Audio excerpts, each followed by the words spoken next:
What's going on, ladies and gentlemen? Welcome back to Auto Auction Rebuilds. Today it is time for another Copart walk around. So I got to give a big shout out to Copart corporate office, Copart local yard 18, 2829 Southeast 15th Street, Del City, Oklahoma.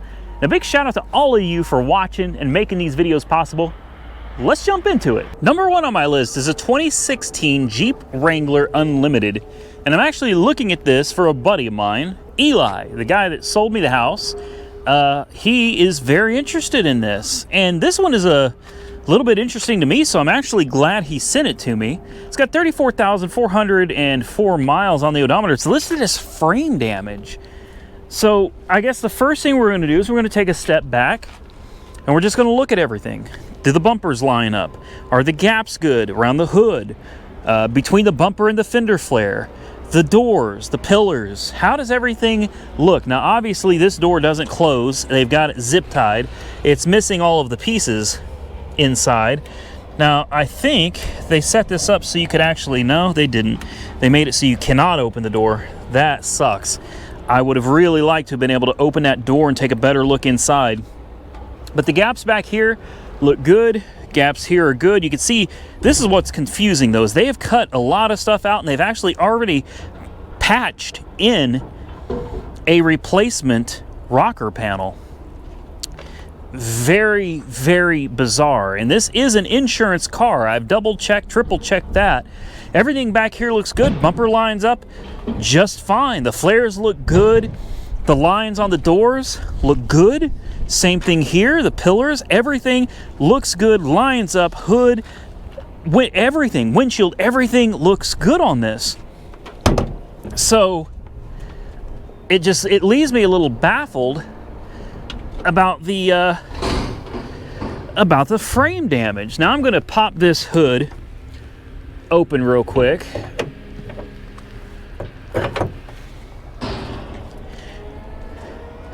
Very, very interesting. So, I mean, obviously, it took a low hit on this side. Maybe it ran up against something. I really don't know. I don't know what other pieces are supposed to go under here. What I do know is that frame damage, to me, just doesn't seem all that likely because the frame rail's right there. You can clearly see it. I don't even see a scratch on the frame rail. Now, what I do see is that from right here, they drilled out the spot welds and they patched the rocker panel, and they didn't finish it. They just tacked it in, basically. They put a little bead here and a little bead here, kind of tacked it into place. You can see where they had drilled out the spot welds from the B pillar to the rocker panel as well, and they have actually welded that back into place, and they actually grinded this down. So they started and then for some reason stopped. They got as far as grinding down the new spot welds right here, and then everything got left behind. Why? What happened? That's where I'm not understanding. You can see this has been cut right here, the rear quarter section that goes down to the rocker. That screw, that's not factory. That has obviously been put there just to hold things in place as you start putting the car back together. Frame damage, huh? This is very interesting. Very interesting. I really thank you, Eli, for sending this to me, because this is a very unique kind of situation, at least for me out here at this Copart yard. Looks like someone welded. No, that's okay. That's a bolt that's supposed to be there. Here is the pillar that I was concerned about, the B pillar, since obviously it took a hit, but they didn't replace the B pillar.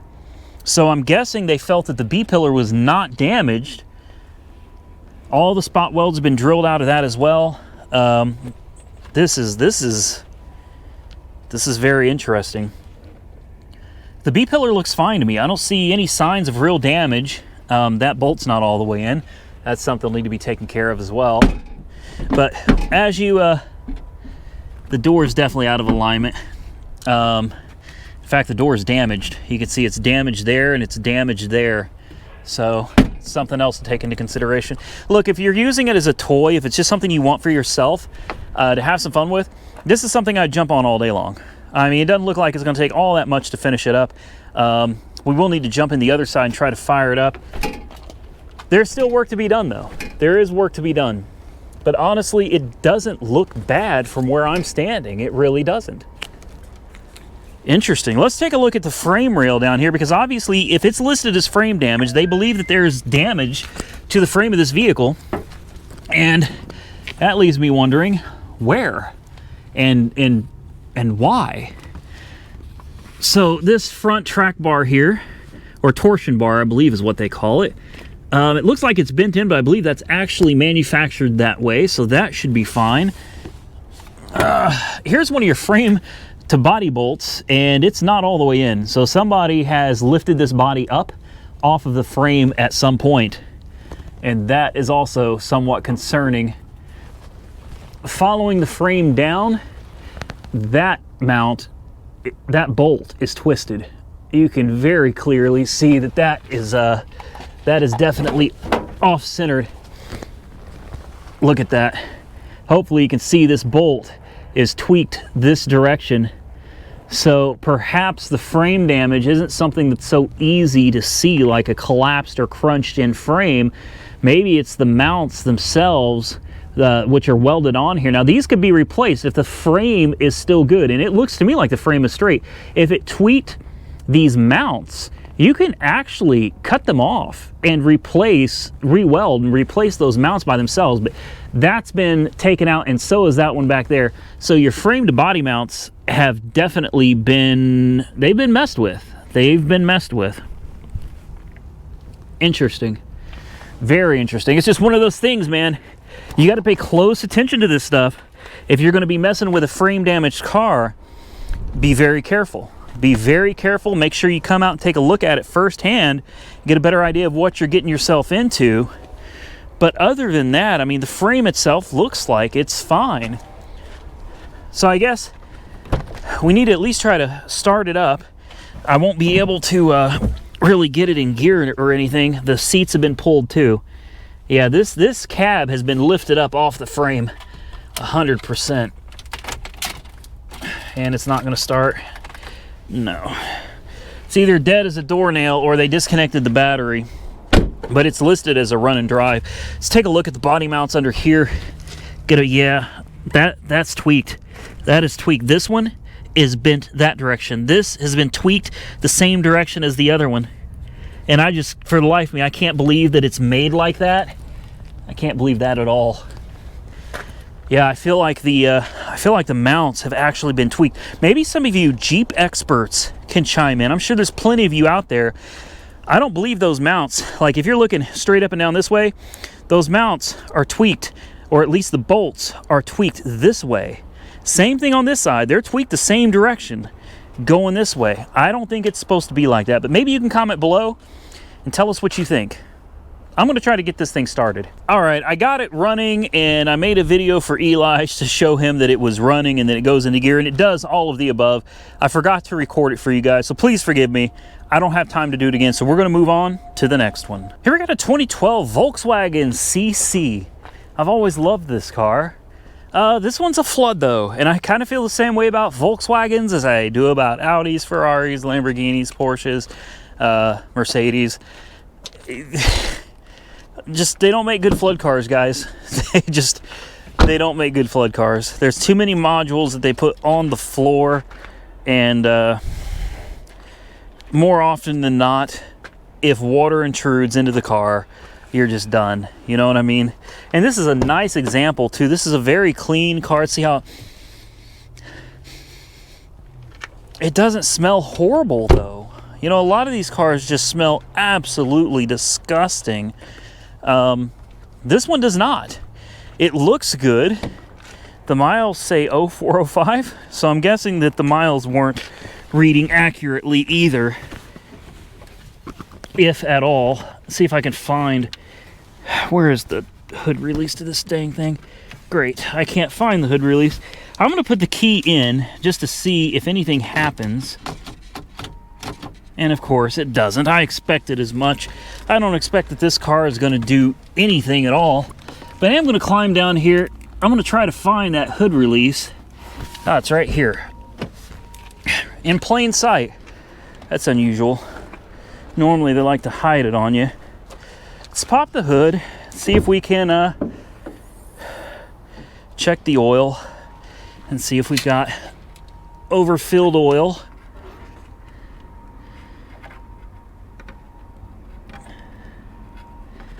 Actually, the oil doesn't look overfilled to me. Interesting. So it's obviously got coolant. The oil doesn't look overfilled. Looks like somebody has definitely made an attempt to jump start it. Huh. I feel like this one would probably crank over, although it probably will not run. Let's see if we can get it jump started. So I figured as much. Yeah, you put the key in it with a boost in, she doesn't do anything. The engine is locked up, or the starter's locked up. Something is locked up for sure. I was hoping we at least get the window up. I hate leaving windows down, but window doesn't do anything either. So this is another one. We're just gonna back away slowly. Here we got a 2016 Escalade. Yeah, this one took a tad bit of damage. Honestly, the damage to the front to me doesn't look too horribly bad. Of course, it needs a whole bumper assembly, and looks like it did scrape the frame. It's one of your body mounts right there. Honestly, doesn't look too bad. Crash bar took a light hit that needs replaced. The fender got crunch right there, and a little bit of a crunch right there. Headlight assembly is still intact, nice and tight though. That's impressive. It pushed the fender back, so it overlapped the door. The door overlapped the fender, damaged the fender, damaged the door slightly, but honestly not too bad. Let's take a look at the back because it was listed as a rear end collision. Oh, okay, well, dang. That's my fault. I didn't get that far in the pictures, I guess. I saw the front damage and thought that was going to be the majority of it. I mean, the hatch opens. That's something. Yeah, dang. Okay. Yeah, I took a pretty good hit back here. That's definitely more than I thought it was. I mean, don't get me wrong, it's fixable, it can be pulled. And if you look at the main thing to be worried about is was there any damage to this quarter? And as you can see, the gaps here are actually really good. Door gaps are fine. Door opens and closes fine. 52,000 miles on the clock. Beautiful, beautiful interior. I love this color, don't you? It's that peanut butter. That peanut butter. Let's see if we can get this one to fire up. Ah, no, you're kidding me. Well, yeah, dead as a doornail. Pre-tensioner is blown on the seat belts. Locked up, that's normal. No big deal there. Man, I like this. I like this a lot. Let's see if we can pop the hood, have a look under there real quick. Hey, if you know somebody with a frame machine, man, this could be like a weekend project to get that rear end pulled out. Let's see if I can get under there. Oh, the hood is she's sticking a little bit. There we go. There we go. Well, there she is, ladies and gentlemen. Whew. Beautiful 6.2 liter. I think I've seen this motor around somewhere before. It just didn't have a Cadillac badge on it, right? These are good motors, man. Good motors. It's going to be a strong running SUV, I guarantee you that. I didn't get a chance to check the back seats yet. I love this. I really do. This is just absolutely beautiful. Anybody need some M&Ms? Got the third row. That headliner, oh, feels so good. You got your DVD players. I like it, man. I like it. This says platinum. It's the platinum. Unfortunately, this is not in my price range. So we're gonna have to move on to the next one. Next, we got a 2015 Tesla Model S. This is an 85. Although I don't think there's any badges left on the trunk. Well, maybe there are. It's an 85D, and she obviously took a pretty decent rear end collision. Man.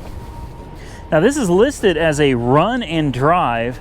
I don't know if we've got any other damage other than the rear end. Now keep in mind, these are very expensive to repair because they're made of aluminum. Apparently there's a special paint process to these as well. And that's what makes repairing them so expensive.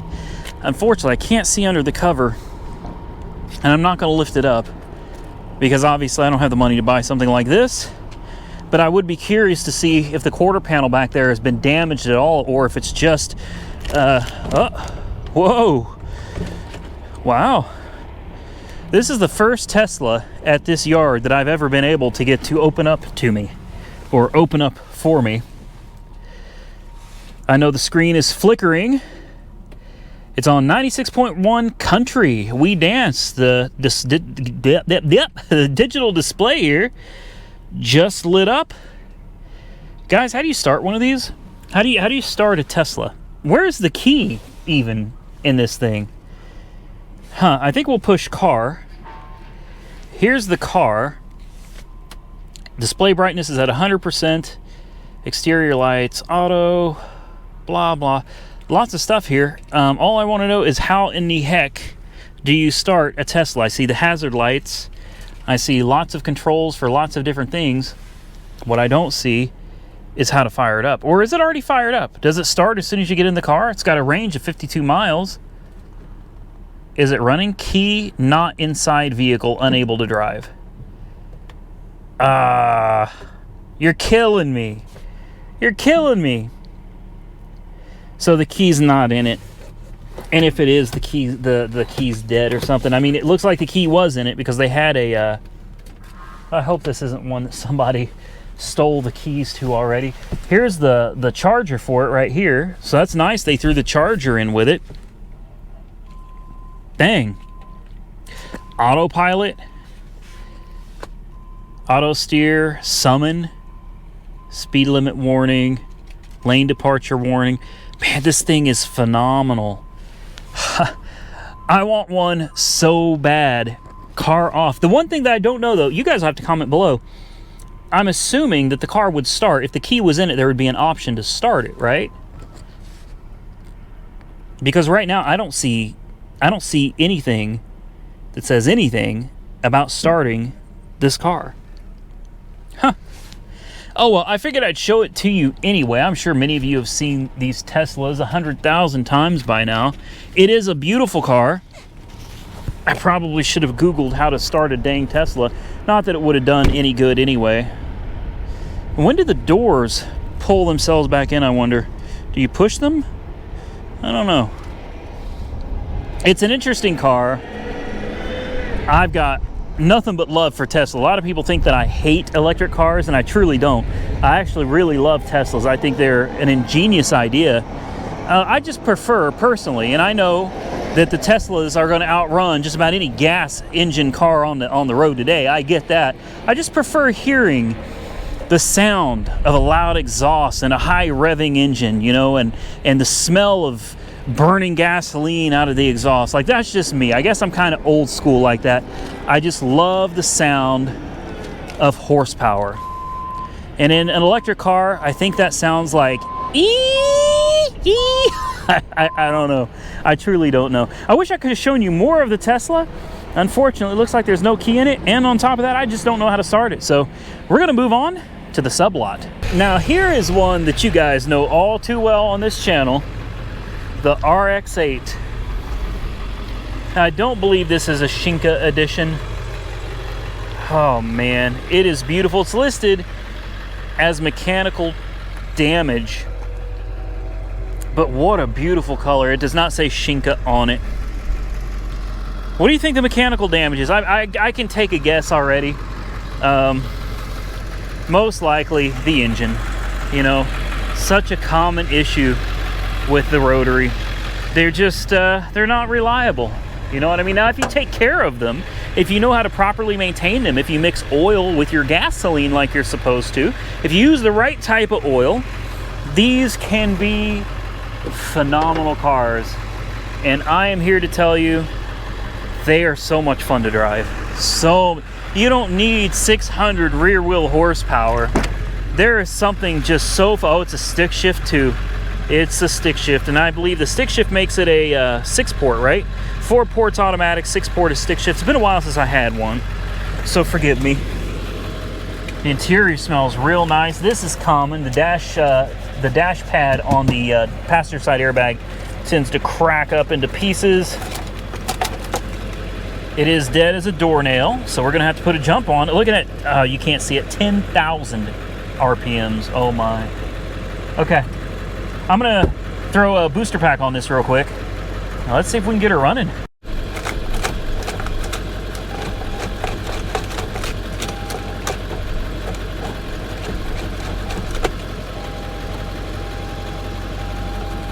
Interesting. It's just clunking. It's listed as a run and drive online. Well, unfortunately, it seems like this is not going to be a runner and a driver. Maybe the listing was an error, or something happened to it. I don't know, man. It definitely doesn't try to start. It sounds like the engine is locked up. Overall, though, I mean, the body and the interior are in great condition for this car. They really are. It may be worth fixing, but the price is already over $1,200. So for me, that's going to leave me out of this one. Next, we got a 2007 Mustang GT Banana Yellow, or Canary Yellow, whatever you want to call it. I had one just like this, 87,000 miles on the clock. Mine was a convertible. I had the same rims. I didn't have those louvers on the back windows there, but man, this was a great car. You know what? I made a mistake. Oh, it's the right car. I remember the coordinates. It's the right car, but it ain't the right car. This isn't a GT. This is a V6. This is a V6. Man, I'm not here to record a V6. I must have got confused with the hood, I guess. I mean, I should have seen it immediately. The badge is over here, the badge on the back. This is not a V8. It's not a V8. Don't get me wrong. There's nothing wrong with a V6 Mustang. I'm sorry. I'm sure I just offended somebody because I sounded utterly disappointed at the fact that this was a V6. I didn't mean to offend you, of course. It's just, I mean, I could film V6 Mustangs. Yeah, I could film V6 Mustangs all day, every day. There's no shortage of them around. There's no real shortage of V8s either, but I mean, if I'm out here looking at a Mustang, I'm wanting to be looking at a Mustang GT. So again, no offense. There's a reason to have a V6 fuel efficiency. You don't want your kid to go too fast, or heck, in my case, you don't want to drive too fast yourself. You can always get yourself a V6 Mustang. There's nothing wrong with it. For some reason, I must have messed up on the pictures. I thought this was a V8. I'm betting that what it was, I was in a hurry, as usual, and that hood scoop made me think that it was the hood scoop made me think it was a V8. I'll go ahead and fire it up, and it actually sounds really good. Blend door. Click, click, click, click. Yeah, blend door. Okay. It's an automatic, too. It goes right into gear. And that exhaust note is nice. That sounds real good. But I'd almost be willing to bet that there's no exhaust. That's probably why it sounds so good. I'd be shocked to see an exhaust underneath this car at this point. No, it does. It looks like it's got a Flowmaster or a MagnaFlow or something under there. How about that? A V6 sounds pretty good, man. I'm not gonna lie. I'm not gonna lie. Okay. All right, moving on. I gotta find, what am I looking for? I think an Infiniti or something next. Let's get to it. Next, we have a 2008 Infiniti EX35. And I wanted to really check this one out for myself. The damage is hard to see in the pictures. Obviously, I knew the door was crunched, but my concern is A-pillar, B-pillar. Are these things still okay? Does the door open? Wow, oh, yeah, dang. Yeah, call me lazy and call me cheap, and you'd be right on both counts. I'm guilty. You could see this pillar took a bit of a hit, man. Now, I have heard that sometimes you can pull these out. Sometimes these can be pulled. I don't know if that's a good way to do it or not. So some of you body people, comment down below and tell me your thoughts. Obviously, this B-pillar and the rocker, they're not crushed at all. In fact, the rocker is perfectly fine. The B-pillar, though, Has a tad bit of damage right here. Can that safely, that's the key, safely. I would never want to put anybody in jeopardy. But can that be safely pulled out and reused? Or is this a situation where the B-pillar's got to be cut out? Because obviously that changes things. Now the gaps over here look really good. The door opens and closes very smoothly. I'm sure this door probably isn't going to close at all, but it does. Wow. Okay. I really didn't expect this door to close. Let's see how the A-pillar looks, although it's going to be hard to see it through here, especially for you guys. But for me, the A-pillar looks all right. The bolts and everything that go from the door, when I worry about something being tweaked back here, I like to look at the bolts. And a lot of times you'll see where they scraped, where the whole door has been moved, or where the hinge has been moved across the fender or something. Everything looks good here. Even the fender bolt right here, everything still lines right up. It doesn't look like anything got moved too severely. You can see the lines right here look good. Lines right here look good as well. And that's considering the fender took a hit too. So you're looking at a minimum pulling out the B-pillar, if you can do that safely. You're looking at driver's side fender, driver's door, driver's rear door. That rim got some scrapes on it. I'd say you can get away without worrying about that too much. Let's see what the rest of it looks like. An EX35. It's kind of like a crossover. It's a big car or a small SUV. Yeah, it's kind of a small SUV. To me, it's kind of like a Chevy Captiva. Forgive me. Oh, I know I'm going to get a lot of hate on that one from you Nissan Infiniti folks. Okay. We got to fire it up. Or, are you kidding me? I guess we're not going to fire it up. Let's pop the hood.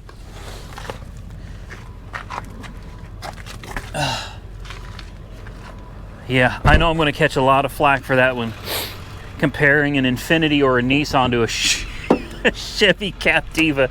I almost did that just so I could tick some of you guys off because it's fun, but no.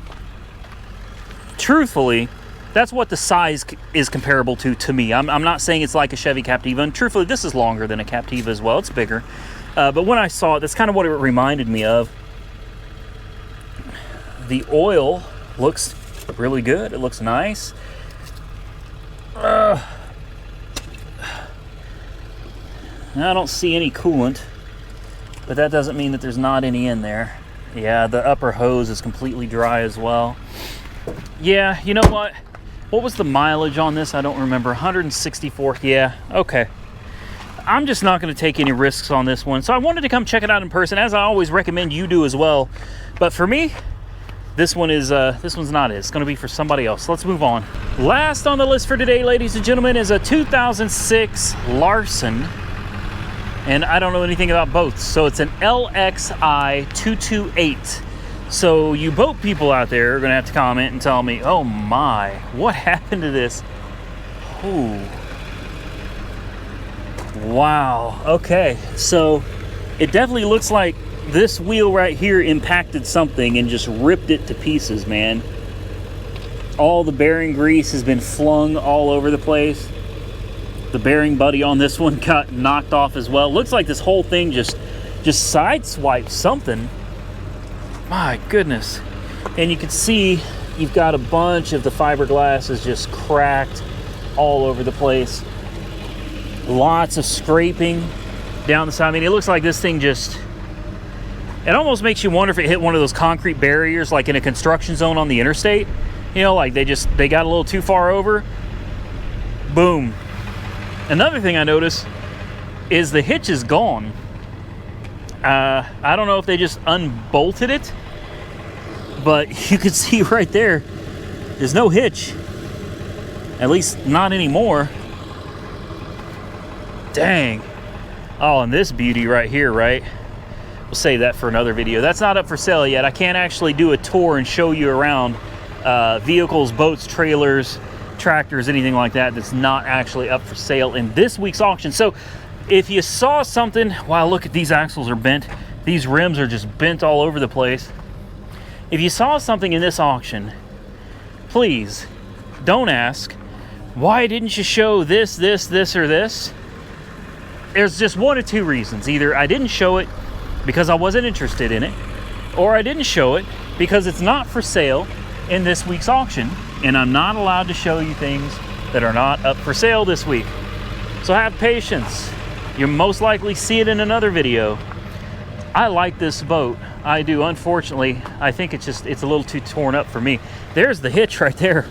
I don't know if the bolts are bent. Good golly. Wow. I don't know how well you can see that down there, but yeah, there's the hitch. She came off. Man, it had to have just impacted something really, really hard.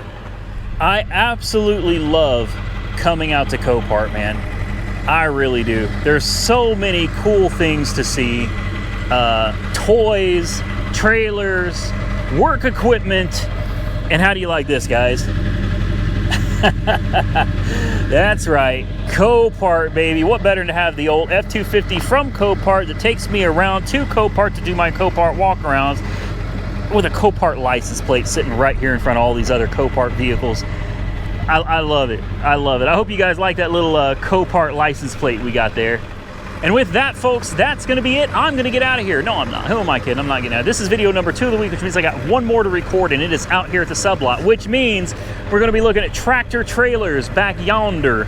We got pull-behind trailers over yonder, and then we got just bigger equipment instead of tractor trailer semis, just your bigger box trucks and stuff over there to look at. That's... And we got a couple trucks too. Yeah, we got a couple trucks. We got a couple trucks that are over here we're going to look at too. Some of the AT&T stuff, because AT&T really does sell great. You could find some great deals, guys. They sell cars, vans, SUVs, trucks. You can get some really good deals on fleet maintained vehicles from AT&T out here as well. So we'll get to that in the next video. If you enjoyed this content, give the video a big thumbs up. I truly appreciate it. Don't forget to share it with your friends on social media. Hey, leave me a comment. Don't forget to subscribe to the channel. Follow me on Instagram and Facebook, Auto Auction Rebuilds. And until next time, stay safe out there, everybody. I will catch you all very soon in the next one.